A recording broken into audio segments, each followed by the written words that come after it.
그래서 여러분들의 있기를 주의 이름으로 축복합니다. 오늘 본문 말씀을 가지고 그리스도인의 신분과 책임을 하는 제목으로 말씀을 잠깐 나누겠습니다. 우리 두 분 인사하게 인사하겠습니다. 잘 오셨습니다. 축복합니다.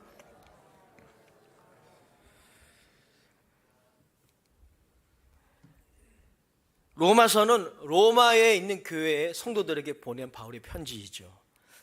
로마서를 좀 이해하려면 로마라는 그 당시의 도시를 좀 이해할 필요가 있습니다. 오늘의 로마하고 사뭇 다른 당시의 로마. 당시의 로마는 고대 문명의 중심이었습니다. 예술과 철학의 중심이었습니다. 그리고 무엇보다도 시저, 가이사라고도 하죠. 시저. 로마 황제가 통치하고 있었던 정치의 중심이었고, 그리고 경제의 중심이었습니다. 아마 로마 제국이 차지하고 있는 영토에 수많은 젊은이들이 그야말로 로망, 한 번쯤 가고 싶은, 거기서 일하고 거기서 집을 사고 거기서 삶을 영위하고 싶은 곳이 아마 로마였을 거예요. 지금도 성지순례를 가거나 또 방문을 하게 되면 원형 경기장, 콜로세움 이런 것들이 당시 이 로마의 분위기가 어떠했는지 우리들이 잘 보여줍니다. 그래서 이 팍스 로마나라는 말이 있었어요. 라틴어로. 이게 뭐냐면 로마의 평화를, 그 로마의 이런 번영이 영원하기를, 이걸 기원하는 그런 단어가 유행할 정도였습니다. 뿐만 아닙니다. 이 로마는 이런 것만이 아니라 여러 다양한 민족의 문화와 종교가 모이는 곳이 또 로마였습니다. 그래서 다양한 종류의 우상 숭배와 제의가 이루어지고 있었던 곳이 바로 로마였습니다. 거기엔 유대인도 있었고, 그리고 헬라인도 있었고, 여러 동양의 종교들, 또 신흥 종교들을 아우르는 곳이 바로 이 로마였습니다. 우리는 이런 질문을 한번 하기 원합니다. 그 속에서 살고 있었던 이 로마 교회의 그리스도인들은 스스로를 바라볼 때 어떻게 생각을 했을까? 이 질문에서 오늘 말씀을 시작하기 원해요. 또 그리스도인들은 서로를 바라볼 때 어떤 생각을 했을까요? 한 가지 예상할 수 있는 답이 있어요. 그것은 뭐냐면 이 로마의 문명, 로마의 번영이 너무 대단하기 때문에 영원할 것 같은 거예요. 그래서 하나님의 나라보다 이 로마 제국이 하나님의 통치보다 시저의 통치가, 그리고 교회 공동체보다 세상의 문명이 그리스도인들에게 더 큰 영향을 줄 때가 많았을 거예요. 로마에 살아가고 있는 그리스도인들은 그냥 하나의 신흥 종교를 가진 사람 정도로 여겨졌고, 실제로 그렇습니다. 심지어 로마의 신들을 예배하지 않는 무신론자라고 그렇게 사람들에게 평가받았어요. 그래서 호감을 사지 않았습니다. 로마의 시민들이 그리스도인들을 별로 좋아하지 않았어요. 특별히 유대인들을 좋아하지 않았어요. 그래서 로마 황제 글라우디오 황제 때는 유대인들이 황제 숭배를 거절했기 때문에 다 본국으로 돌아가라. 그래서 로마에서 다 추방했어요. 그런 시대도 있었어요. 그러니 여러분, 로마에 있는 유대인, 그리스도인들 그러한 분위기 속에서 압도를 당할 수 있는 그런 시대를 살아간 것입니다. 사실 여러분, 이 크리스찬이라는 명칭, 우리 그런 말 쓰잖아요. 그리스도인. 이 크리스찬이라는 명칭도 우리 예수 믿는 사람들이 스스로 장명한 게 아니에요. 사도행전에 보면 안디옥에 있는 지역의 사람들이 예수 믿는 사람들을 보고 비아냥거리면서 붙인 이름이에요. 그러니까 여러분, 로마 제국 시대에 그 로마를 물론이고 로마의 그 영토들에 살고 있는 사람들에게 예수 믿는 사람들이 어떤 시선으로 이렇게 평가를 받았는지 알 수가 있죠. 여러분, 로마에 있는 교회의 사정은 오늘날 세상 한복판에 있는 21세기 사도 한복판에 있는 교회와 그리스도인들의 사정과 다르지 않은 것 같습니다. 코로나19로 인해 교회 공동체는 이전의 모습을 회복하기가 많이 힘들어졌습니다. 그리고 우리는 코로나19 기간을 통해서 교회를 향한 이전에 없었던 이 사회의 부정적인 평가를 경험했습니다. 그것은 지금 진행형이라고 좀 봐요. 뿐만 아니라 교회는 보편적 차별금지법과 같은 법의 발의와 제정이라는 도전에 직면해 있습니다. 그러면 개신교회가 하나 돼서 대응을 해야 되는데 어떻습니까? 우리 개신교회는 특징이 잘 연합이 안 돼. 교회의 결속력이 점점 약화되고 있습니다. 통계에 의하면요, 가나안이라는 성도들 뭔지 아세요? 거꾸로 하면 뭡니까? 가나안, 안 나가. 그렇죠? 예수를 믿는다고 하지만 교회 안 나가는 분들을 가나안 성도들이라고 해요. 가나안 성도들이 코로나19 시기에 더욱 많아졌대요. 여러 가지 원인이 있을 것입니다. 그 원인을 우리가 냉철하게 분석하고 해결해 나가야 할 것입니다. 예, 어떤 상황이 그래요. 이런 상황에 한국 사회에서 그리스도인은 누구입니까? 교회는 어떤 공동체? 이 질문을 시작하기 원합니다.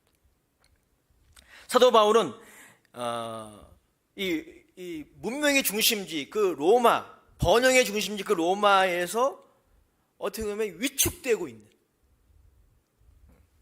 이 로마의 그리스도인들에게 그들이 누구인지, 그리고 교회가 어떤 존재인지를 역설하고 있는 거예요. 오늘 짧은 5절에서 7절까지 말씀을 통해서 그 부분을 역설하고 있습니다. 그리고 바울이 오늘 5절에서 7절만이 아니라 바울이 쓴 이 로마서 전체를 통해서 넌지시 피력하기 원하는 주제는 뭐냐면 예수 믿는 사람들이 그리고 교회가 이 땅을 이 왜곡된 죄로 말미암아 이 왜곡된 이 세상을 새롭게 하는 애안이라는 겁니다. 여러분들은 여러분을 어떻게 생각할지 몰라도, 교회를 어떻게 생각할지 몰라도 이 세상의 희망이 교회고 여전히, 그리고 그리스도인이라는 거예요. 그 정체성을 가질 것을, 왜 그런지를 바울은 넌지시 이야기하고 있습니다. 오늘 이 예배를 통해서 여러분 그러한 정체성을 여러분들이 조금이라도 가졌으면 좋겠어요. 그 정체성에는 책임이 따릅니다. 신분에는 책임이 따라요. 그 책임까지 같이 나누기 원합니다. 바울의 메시지에 따르면 교회는 어떤 곳입니까? 그리스도인은 누구입니까? 본문에 따르면 그리스도인은 하나님의 새 창조로 인해 새로운 피조물이 된 존재, 이것이 그리스도인이라는 것입니다. 그러면 교회는 무엇입니까? 하나님의 새 창조로 인해 만들어진 새로운 가족, 그리고 새로운 공동체, 이전에 없었던 새로운 공동체, 새로운 대한 공동체, 공동체의 아픔과 모든 왜곡된 것들을 해결할 수 있는 공동체, 이것이 교회라는 거죠. 이미 제가 로마서를 같이 나누면서 말씀드린 것처럼 바울은 복음의 주제가 단순히 천국 가는 길, 복을 받는 길이 아님을 역설하고 있습니다. 바울이 전한 복음은 도덕적으로 좀 더 경건하게 살려면 어떻게 살아야 할 것인가를 제시하는 것 이상입니다. 바울이 전하는 복음은 주 예수 그리스도를 통해 새로운 시대가 열렸고, 그분이 죽으시고 부활하심으로 뉴 에이지가 시작됐다. 그리고 그분의 통치가 시작되었음에 관한 것이 그의 복음입니다. 그리고 그 새로운 시대에 지금 진행되고 있는 게 있어요. 그게 뭐냐면 새 창조입니다. 뉴 크리에이션. 오늘 바울은 이것을 우리에게 선포하고 있어요. 그리고 그 새 창조로 말미암아 새로운 피조물이 된 존재가 여러분들이라는 겁니다. 6절 7절을 보겠습니다. 우리 같이 읽어보겠습니다. 시작. 너희도 그들 중에서 예수 그리스도의 것으로 부르심을 받은 자니라. 로마에서 하나님의 사랑하심을 받고 성도로 부르심을 받은 모든 자에게 하나님 우리 아버지와 주 예수 그리스도로부터 은혜와 평강이 있기를 원하노라. 바울은 로마에 있는 이방인 그리스도인들을 어떻게 부르고 있습니까? 너희는 예수 그리스도의 것이다. 즉 예수 그리스도의 소유라고 하는 것이죠. 그리고 성도라고 부르고 있어요. 거룩한 백성이라는 뜻이죠. 여러분, 이 예수 그리스도의 것이나 이 성도라는 명칭은 이방인들에게는 결코 붙일 수 없었던 명칭이었어요. 이 명칭은 사실 구약의 이스라엘 백성들에게 붙여졌던 명칭입니다. 하나님의 언약의 백성이라고 불리는 이스라엘 백성들에게만 붙여졌던 고유 명사와 같은 거였어요. 그런데 오늘 이방인 그리스도인에게 그 명칭을 붙이고 있어요. 너희는 예수 그리스도의 것이다. 너희는 성도다. 하나님의 언약의 백성이다. 한번 생각해 보십시다. 구약의 이스라엘의 역사를 한번 잠깐 생각해 보기 원해요. 왜 하나님이 이스라엘을, 여러 민족이 많았을 거 아니겠어요? 근데 이스라엘이라는 민족을 택하셨을까요? 좀 더 정확하게 말하면 정말 수많은 사람들이 있었지만 그 중에서도 아브라함이라고 하는 사람을 하나님이 택하셨습니다. 그리고 그 아브라함을 통해서 이스라엘이라는 민족을 일으키시고 그들을 자기 백성으로 부르셨어요. 왜 그랬을까? 바울 평전의 저자 그리고 저명한 바울 신학자인 N.T. 라이트에 따르면은 그것은 아담의 죄로 말미암아 왜곡된 인간과 창조 세계를 다시 갱신하기 위해서라는 거예요. 저는 이 N.T. 라이트의 해석이 지극히 성경적이고 탁월하다고 믿습니다. 하나님이 하신 옛 창조의 역사로 말미암아 이루어진 그 창조 세계가 불행하게도 아담의 죄로 말미암아 오염되었습니다. 왜곡됐습니다. 창세기 3장에 보면 그 사건이 나오잖아요. 아담이 범죄함으로 말미암아 아담이 딛고 있는 그 땅이 저주를 받았어요.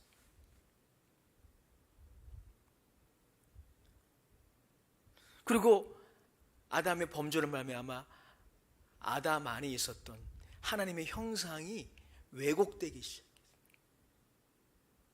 여러분, 좋은 것일수록요 왜곡되면 아주 이상해집니다. 하나님의 형상이 문제가 있어서가 아니라 그들이 하나님의 형상을 오용한 것이죠. 여러분, 이것이 바로 인간의 흑역사의 현실 아닙니까? 그런데 하나님이 이렇게 죄로 왜곡된, 그래서 오염된 이 피조세계, 이 옛창조에 속하는 이 피조세계를 다시 갱신하기를 원하셔서 아브라함을 택하신 것입니다. 그리고 이스라엘 민족을 일으키신 것입니다. 그리고 그들과 언약을 맺으셨어요. 그래서 그거를 구약이라 그래요. 구약. 그러나 안타깝게도 이스라엘 역사를 보면 하나님은 그 언약에 항상 신실하셨지만 이스라엘 백성들은 그 언약 안에 거하지 않았습니다. 그 언약을 팽개쳐 버렸어요. 그래서 하나님의 이런 계획, 이스라엘이라는 민족을 통해서 이 피조 세계를 갱신하는, 새롭게 하는, 치유하는 이 계획이 실패하는 것처럼 보였어요. 그러나 실패가 아니었습니다. 하나님의 계획은 새로운 일을 준비하고 계셨어요. 그것이 무엇입니까? 바로 이스라엘의 12지파 중에 한 지파인 유다지파, 그 유다지파 중에서도 다윗의 가문에서 한 사람을 탄생하게 하십니다. 그분이 바로 우리 주님이십니다. 다윗의 가문에서 탄생한 메시아의 죽음과 부활을 통해, 그 메시아가 이 땅에 오셨는데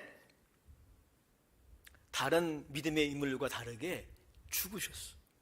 하나님의 뜻에 온전히 순종하시고 그리고 죽기까지 복종하셨어요. 십자가의 죽음이라는 사건이 일어났어요. 그리고 죽은 자 가운데서 부활하시는 사건이 일어났어요. 이 메시아의 죽음과 부활을 통해 하나님이 의도하신 계획이 뭐냐면 바로 옛 창조가 아니라 New Creation, 새로운 창조, 새로운 창조를 하나님이 계획하신 것입니다. 사도 바울에 따르면 예수 그리스도의 십자가의 죽음과 부활로 말미암아 그 새로운 창조가 이미 시작되었다는 것입니다. 예수님이 죽은 자 가운데서 부활한 그 날이 그 새로운 창조의 첫날인 거예요. 여러분, 이것이 바로 사도 바울이 로마서를 통해 우리에게 조망해 주려고 하는, 보여주려고 하는 큰 그림이에요. 그리스도인들은 그러면 어떤 존재입니까? 이방인이나 유대인이나 주인이나 종이나 부한 자나 가난한 자나 할 것 없이 이 새로운 시대, 새로운 창조에 의해 하나님의 언약의 백성이 된 존재들입니다. 즉 새로운 피조물이에요. 그래서 여러분, 유명한 구절 고린도후서 5장 17절 말씀, 아주 유명한 구절이죠. 우리 같이 한번 읽어보겠습니다. 시작. 그런즉 누구든지 그리스도 안에 있으면 새로운 피조물이라. 이전 것은 지나갔으니 보라, 새 것이 되었노라. 아멘. 그래서 오늘 사도 바울이 로마에 있는 이방인 그리스도인들에게 너희는 예수 그리스도의 것이고 성도다, 이렇게 말씀하고 있어요. 우리는 이 새 창조의 5가지 특징을 간략하게 좀 나누기 원합니다. 이것 하나하나가 사실은 어마어마한 이야기지만 이 시간 자세히 다 나눌 수 없어요. 간략하게 이 새 창조의 특징, 옛 창조와 대비되는 이 특징들을 나누고, 그 마지막 5번째는 이 새 창조로 말미암아 새로운 피조물이 된, 뉴 크리처가 된 그리스도인들의 사명, 교회의 사명이 나옵니다. 먼저 여러분, 새 창조는 어떠한 창조입니까? 새 창조는 옛 창조의 회복 수준이 아닙니다. 즉 여러분, 새 창조는 타락 이전으로, 그러니까 하나님이 옛 창조를 하셨는데 죄로 말미암아 그게 이상해졌잖아요. 인간을 포함해서. 그래서 그 이전으로 돌아가는 그 정도의 수준이 아닙니다. 그래서 놀라운 거예요. 새 창조는 옛 창조의 회복 수준이 아니라 옛 창조를 새롭게 혁신하는 그런 창조입니다. 어거스틴은 이 새로운 창조의 비밀에 대해서 이렇게 말씀하고 있어요. 어거스틴에 따르면 그것은, 새 창조는 예수 그리스도로 말미암아 죄를 짓지 않을 수 없는 상태에서, 우리가 죄를 범함으로 말미암아 이런 상태가 됐잖아요. 죄를 짓지 않을 수 없게 된 거예요. 그만큼 우리의 본성이 왜곡되고 부패된 거예요. 그러면 새 창조는 어떤 일을 합니까? 아담이 죄를 범하기 이전의 상태로 돌아가는 게 아니라 더 나은 상태로,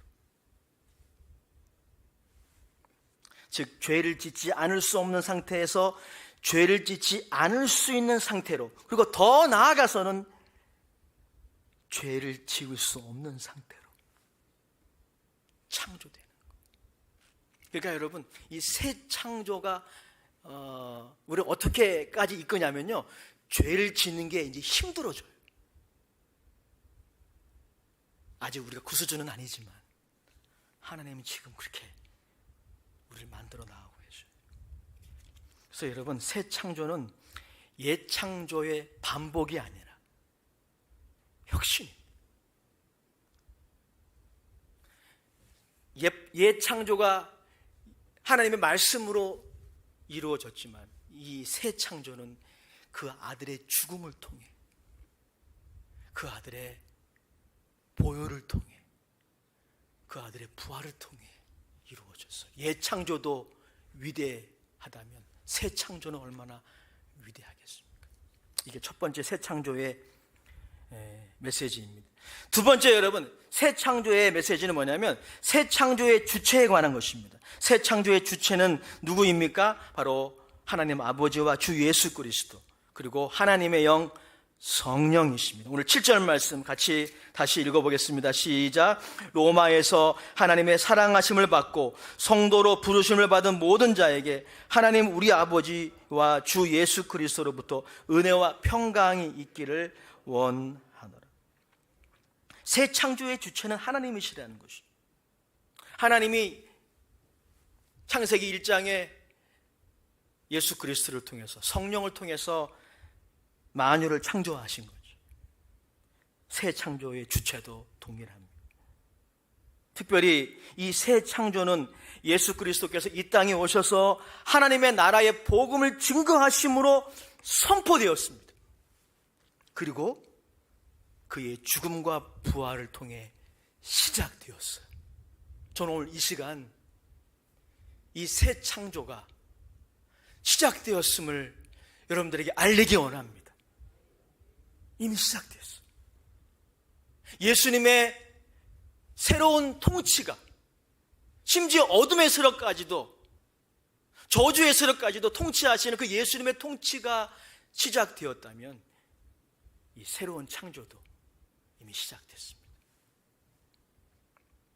여러분, 예수님의 죽음의 사건을 통해 무슨 일이 일어났습니까? 이 부분은 아무리 강조를 해도 지나침이 없죠.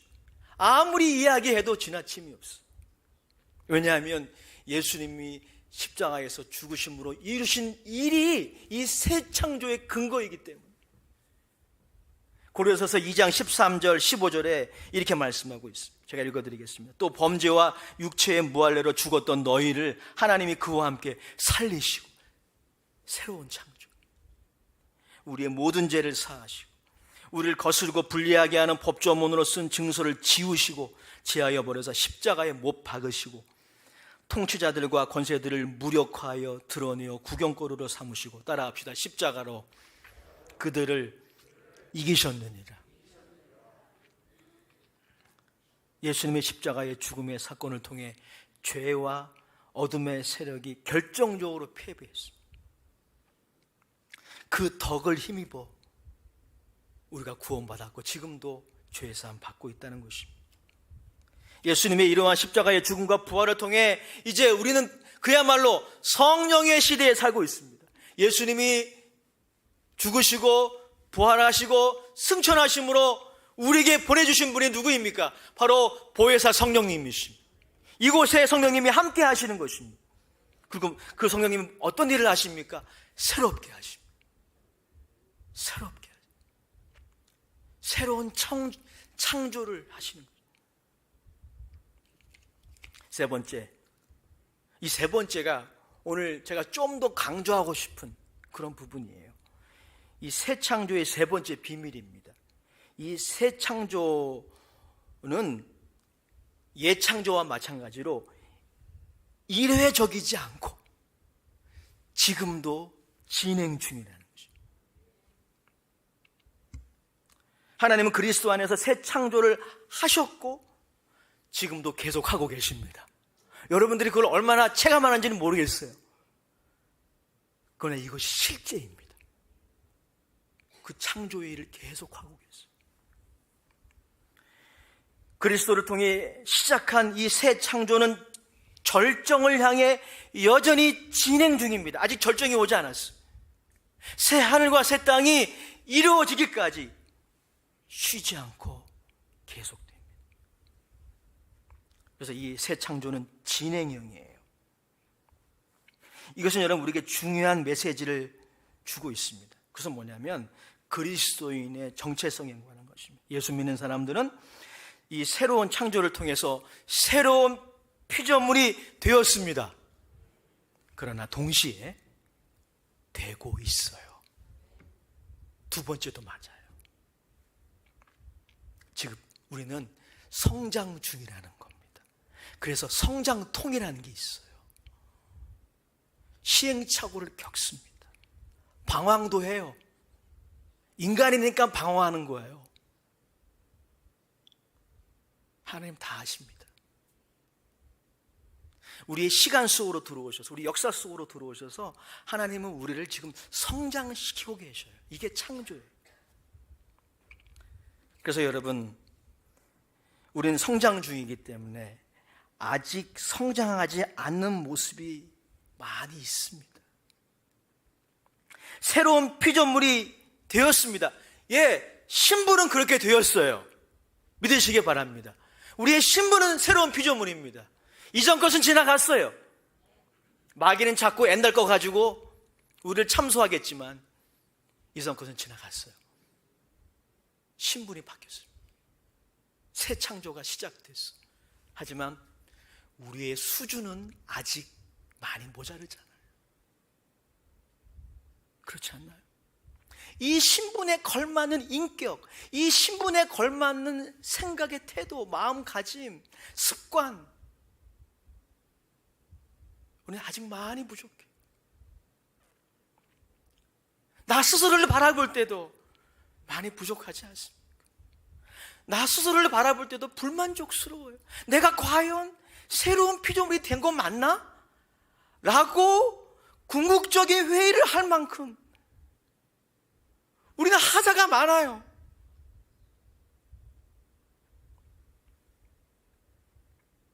그러니 여러분, 자기 자신에게 대해서도 불만족스러우니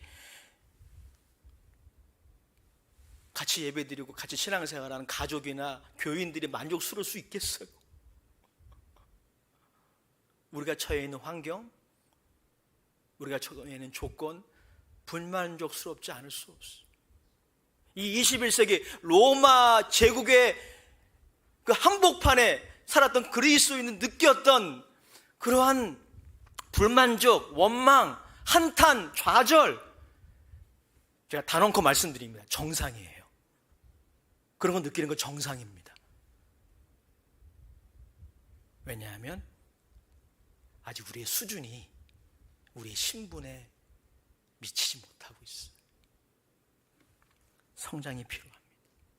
근데 하나님이 그 일을 하시는 거예요.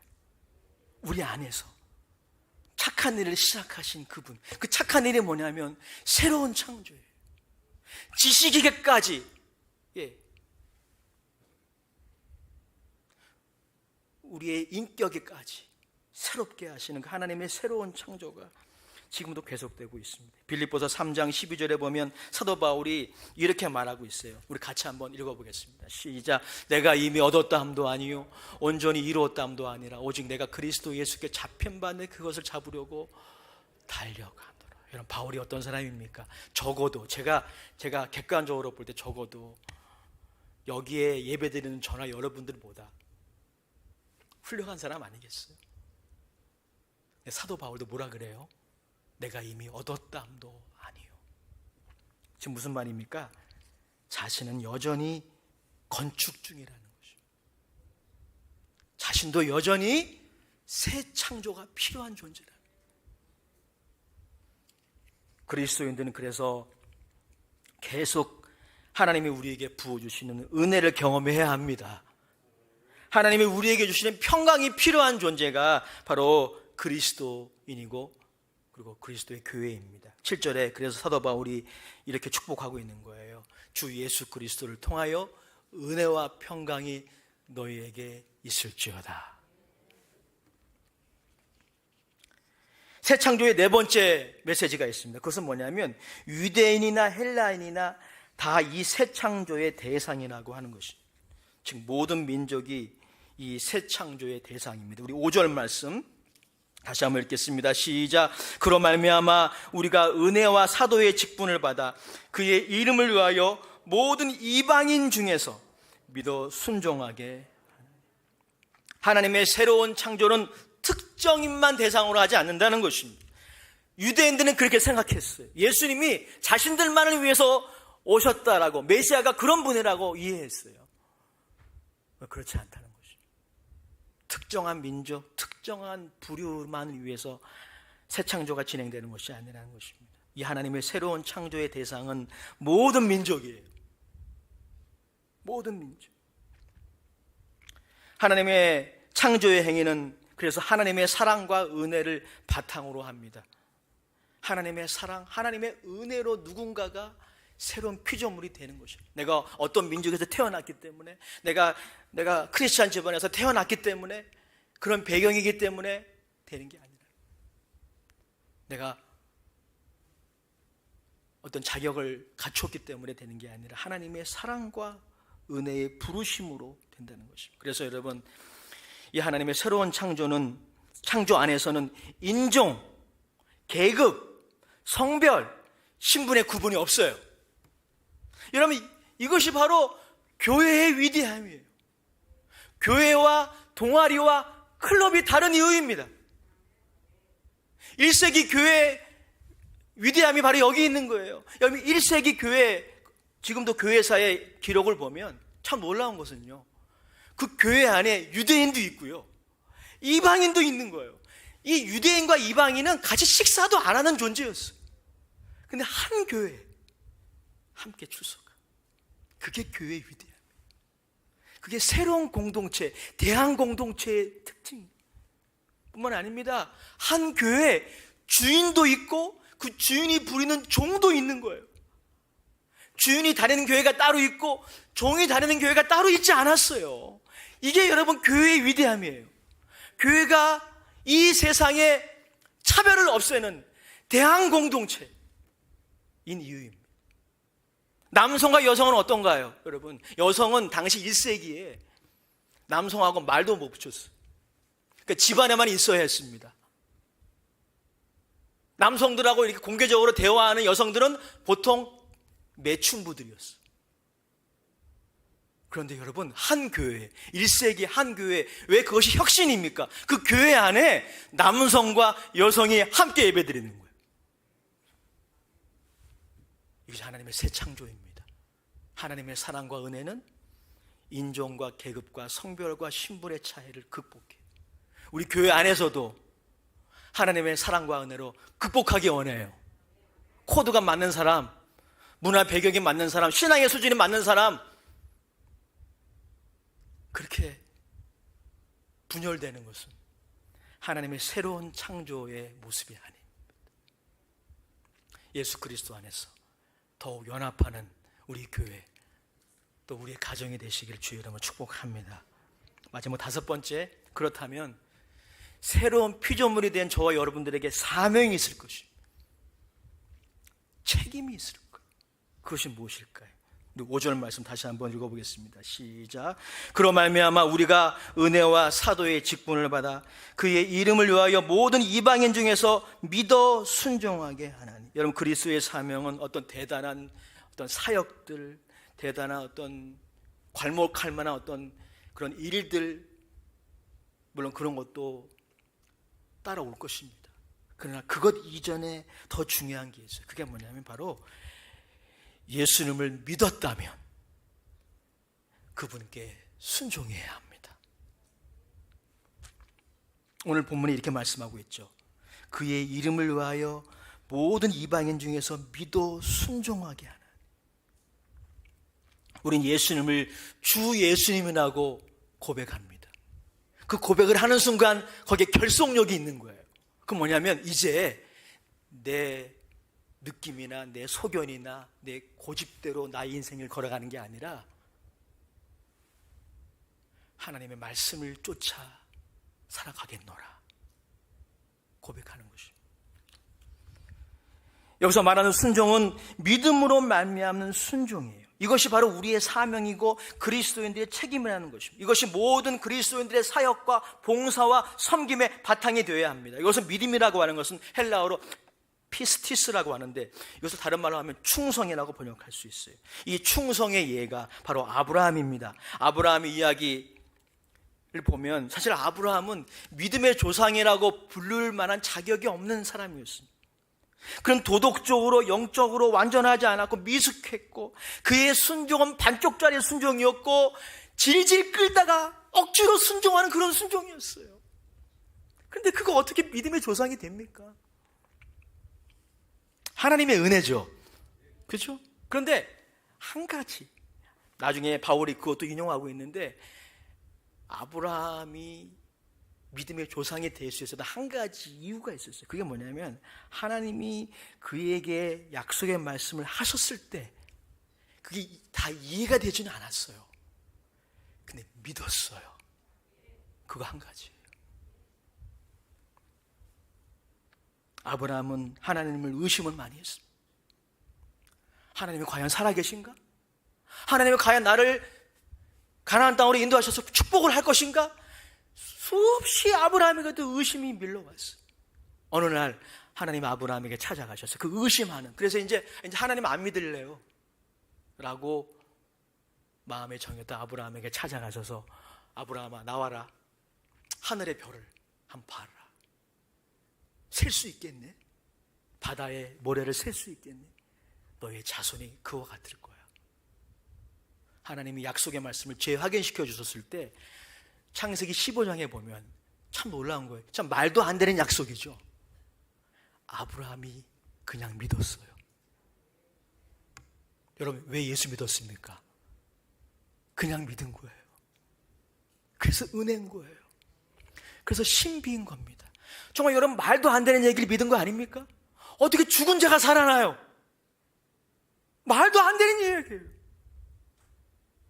근데 그 복음이 전해졌을 때 그냥 믿었어요. 하나님이 그 아브라함의 믿음 그 하나만을 보셨어요. 그리고 그의 의로 여기셨어요. 그 이후에도 아브라함은 좌충우돌 시행착오의 대명사였습니다. 하지만 아브라함이 하나님을 믿기 이전과 믿고 난 다음에 아브라함에게 새로 창조되었던 라이프 스타일, 삶의 방식이 있었어요. 그게 뭐냐면 바로 하나님의 말씀을 따라간 것입니다. 그 이전에는 없었던 삶의 방식이에요. 그러나 아브라함이 하나님의 말씀을 믿고 의롭다함을 받고 하나님과 언약의 관계가 들어갔을 때부터 생긴 새로운 습관, 그게 자신의 경험, 자신의 지혜, 자신의 지식, 사람들의 의견들이 있지만 그 어떤 것보다도 하나님의 말씀을 따라갔어. 여러분 이것이 바로 그리스도인의 사명입니다. 결론입니다. 사랑하는 성도 여러분, 따라갑시다. 이미 이 새 창조가 시작되었습니다. 우리 두 분 인사에게 인사합시다. 당신은 새로운 피조물입니다. 이제 조건이 있어요. 그냥 새로운 피조물이 아니라 예수 그리스도 안에 들어오셔야 돼요. 아브라함처럼 믿어야 합니다. 이미 새 창조가 시작되었습니다. 그리고 새 창조의 능력으로 하나님은 우리를 다스리고 계십니다. 예수님은 우리를 다스리고 계십니다. 성령님은 그 능력으로 우리와 함께 하시고 우리를 도와주십니다. 그 새 창조의 능력을 신뢰하십시오. 당장 우리의 현실은 아직 그 수준이 아니에요. 내 자신도 그렇고 내 삶도 그렇고 너무 하자가 많아요. 되는 게 없어요. 하지만 새 창조가 진행 중입니다. 하나님이 하실 거예요. 이걸 믿어야 돼요. 여러분 새 창조의 능력 잘 감이 안 오죠? 이 새 창조의 능력이 얼마나 대단한지 여러분 좀 알려면 우주를 보세요. 밤에 일어나서 포천은 그래도 별이 보이잖아요. 서울은 안 보입니다. 저는 포천이 좋아요. 서울은 잘 안 보여요. 별을 보세요. 여러분 지금 과학이 발달돼서 망원경 기술이 최첨단인데 인간이 개발한 최신 망원경으로 볼 수 있는 우주 속의 별들의 숫자가 얼마인 줄 아세요? 2,000억 개 곱하기 1,000억 개. 예배 끝나고 한번 곱해보세요. 2,000억 개 곱하기 1,000억 개. 그런데 여러분 망원경으로 볼 수 있는 별만의 숫자예요. 이거 외에도 어마어마. 지금 여러분들이 하늘에 보는 그 별이 10만 년 전에 비친 별이라는 거 아십니까? 그거에 10만 년 전에 비친 별이에요. 그 지금 여러분이 지금 보고 계시는 거예요. 그러니까 여러분 이렇게 데이트하다가 남자가 작업 걸 때 이런 얘기 하잖아요. 오늘 저녁 별빛이 유난히 반짝이지? 이런 말들은 거짓말이에요. 작업용 멘트입니다. 여러분, 이 우주 물리학을 공부했던 보이드 박사라는 분이 이 우주의 이 창조의 능력을 깨닫고 찬송가 40장이 자기의 신앙의 간증이라고 그렇게 고백했어요. 주 하나님 지으신 모든 세계, 내 마음속에 그리워 볼 때 하늘의 별 울려 퍼지는 뇌성, 주님의 권능 우주에 찬네. 주님의 높고 시작. 주님의 높고 위대하심을 내 영혼이 찬양. 두 손을 높이 들고 주님의 높고 위대하심을 내 영혼이 찬양하네. 아멘. 예수 믿는 사람들은 이 새 창조로 인해 새로운 피조물이 되었고 지금도 되고 있습니다. 교회는 모든 차이와 편견을 넘어서는 새로운 공동체로 하나님이 부르신 것입니다. 여러분, 이러한 자화상을 가지고 자신을 바라보십시오. 서로를 바라보십시오. 교회를 바라보십시오. 우리를 새롭게 창조하시는 그분의 손길에 순복하여 자신과 자신이 속해 있는 공동체를 새롭게 하는 여러분 되십시오. 하나님 여러분들 그렇게 사용하시리라 확신합니다.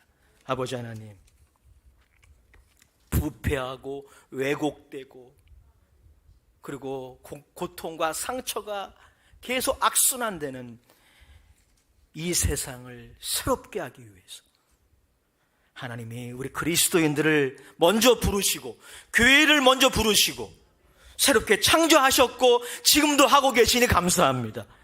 이 새 창조의 능력을 덧입어서 우리도 날마다 새롭게 되게 하시고 이 땅을 새롭게 하는 하나님의 종들 되게 하여 주시옵소서. 아브라함처럼 말씀을 쫓아가는 삶이 계속 이어지게 하여 주옵소서. 예수님의 이름으로 감사하며 기도합니다. 아멘.